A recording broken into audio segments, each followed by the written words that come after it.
Most people just see ruins. But if you listen closely to the whispers in the stone dust of Moonta Mines, you will hear a different story. One of fortune, tragedy, and of the ghosts who are waiting for the shift to end. This place, Australia's little Cornwall, wasn't just a mining district.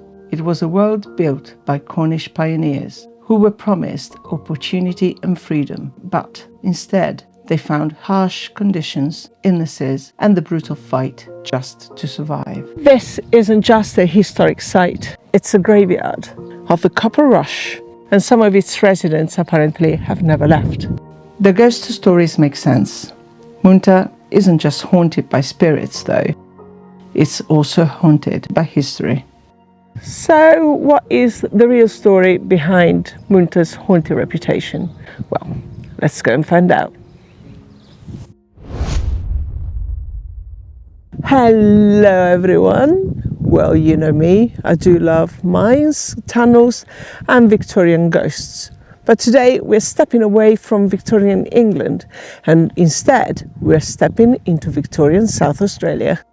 Today we are in the mining town of Moonta in the Yorke Peninsula. The Moonta Mines were an industrial powerhouse in the 19th century, but the ruins left behind tell a different story, one of hardship and loss. Moonta wasn't just a mining district, it was a promise. Thousands of skilled miners, many from Cornwall, England, poured into the area, earning the nickname Little Cornwall. They came chasing a fortune deep underground. But what many of them found was a life of incredible hardship, danger, and for many, an early grave. They knew mining would be hard, but nothing prepared them for what they found. No houses, no roads, no clean water, just open scrublands. I did ask about their accommodation. I mean, these miners were lured here because they were skilled. Where would they live? Because in Barra, where we've been last year, they dug caves out of the riverbed. Each cave was for 2 to 3 people until the river flooded and they couldn't live there anymore. I was actually speaking to someone about where would they sleep if they had proper accommodation. And they said no, they lived camping style. The Moonta Mines were a place of constant struggle. The work was absolutely grueling and accidents were common, contributing to a grim toll of dozens recorded death records. But life above ground was not much safer. The community was hit hard by devastating epidemics like typhoid and diphtheria, and hitting the town's children the most. But despite everything, these pioneers built Moonta. The lives shaped this town. The losses still linger in stone. All that intense energy has left a scar on the land. And all that tragedy is why Moonta is known as one of the most haunted places in South Australia. Before you can even try to understand the ghosts, you have to understand the people. And for that, there isn't a better place than right here. The Moonta Mines engine houses. Grand stone structures like Hughes and Richmond's engine houses were the mechanical hearts of the operation back in the 1860s. Inside these walls, massive steam engines would roar to life until the mines finally shut down in 1923. But these weren't just buildings, they were the backdrop of the miners' daily grind and a place of constant danger. So it is really no surprise that this is where most of the ghost stories come from. Hearing voices seems to be a common theme here. Makes you wonder if for some of the ghosts the machines never really stopped. Hearing voices seemed to be a common theme at the Moonta Mines engine house sites. Oh, this is closed. People have reported all sorts of strange phenomena. The most common claims are disembodied voices echoing from inside the empty ruins. Hello? Is anyone here? Can you make a noise? Like this? Hello? I guess that whatever is supposed to be in there is not in today. And I heard the noise coming from down there, so I'm gonna go have a look. Some people heard faint, gruff whispers carried on the wind. Words you can't quite make out, but they feel like a warning. People claim to see shadowy figures walking among the crumbling walls, as if miners are still moving through their old workplace. It is daytime, so for me this is when it is most active, but I cannot hear anything, I cannot see anything yet.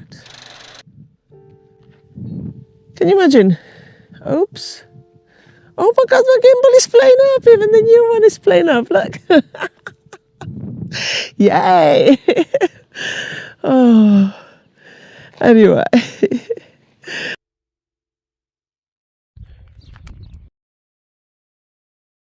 Oh, I think I'm finally hearing voices.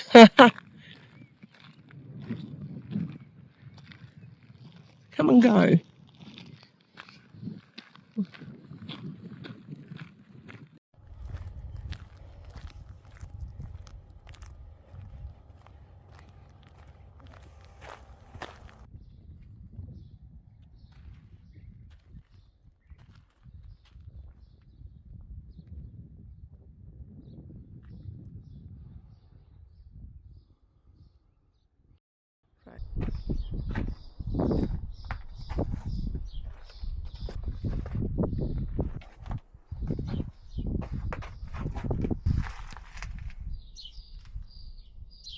It's actually quite funny. You can hear noises. You hear noises as if there is something or someone working in there. Very odd. I'm pretty sure that the banging is normal. It's got to be, right? Maybe the birds hitting against the metal. Maybe our metal roof at the top.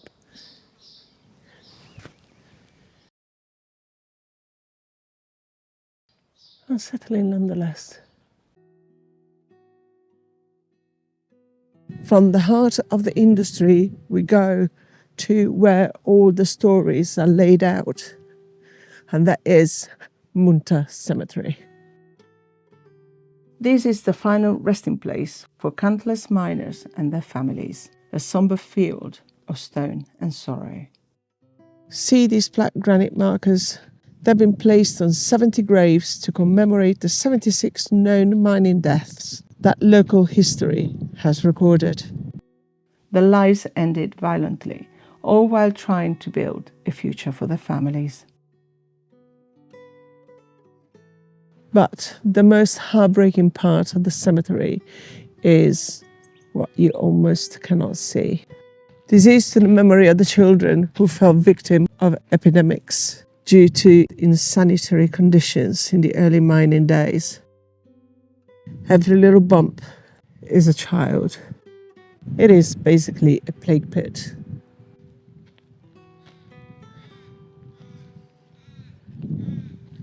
Look at this.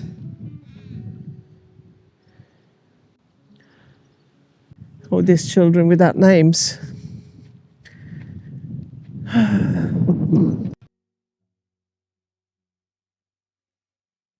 They reckon that 300 or 400 died here, but it could be more. There's so many, so many. This is dedicated to the children playing for eternity. Oh my word. It's a place of overwhelming sadness, and the ghost stories here feel especially poignant. It is as if the spirits of children are playing here. Visitors have reported hearing the faint sounds of children's laughter, and even more chillingly, soft crying that seems to come from the empty fields. Others have described seeing fleeting shadowy figures that are too small to be adults, darting between the headstones before they just disappear.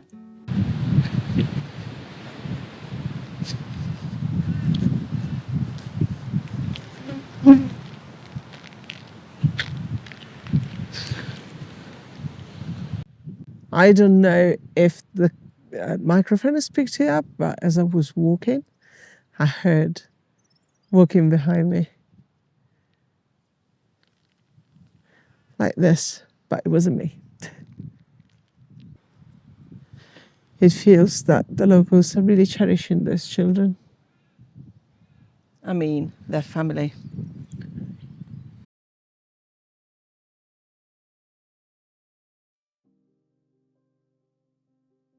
The Moonta Mines School, it's a building that once represented a bit of hope in a very tough world.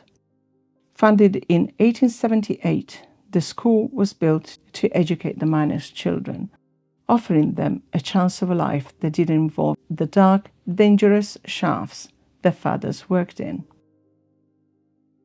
It was built for 800 pupils, but when the school was closed, it was approximately 1200. I'm told that some of the children worked in the mines, but they had a book and they were allowed to work in the mines as long as in the evenings they attended school. That's a bit tough, isn't it? It is going to give me a headache. Today, the building is the Moonta Mines Museum, and it preserves the town's history. But some believe it preserves something else too. While the stories here are a little more subtle than what you hear at the engine houses or the cemetery, they are no less chilling.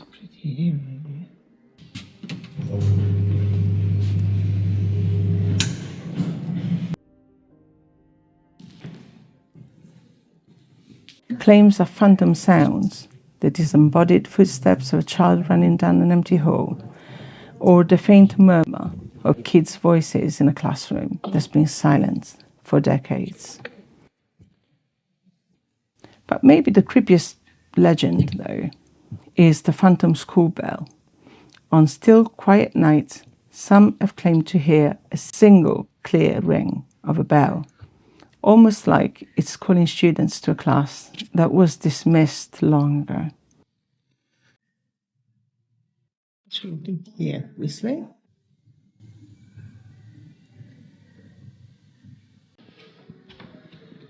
This place gives me the shivers.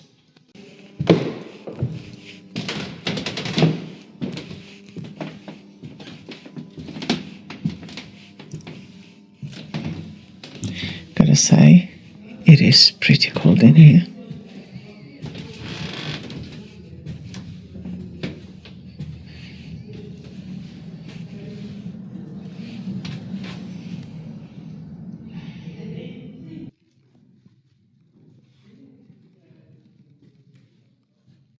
Well, you guys, I hope you enjoyed this video, and if you did, please give us a thumb up, and I shall see you in the next one. Bloody flies. Thank you for watching. They're very aggressive. Thank you for watching. Bye.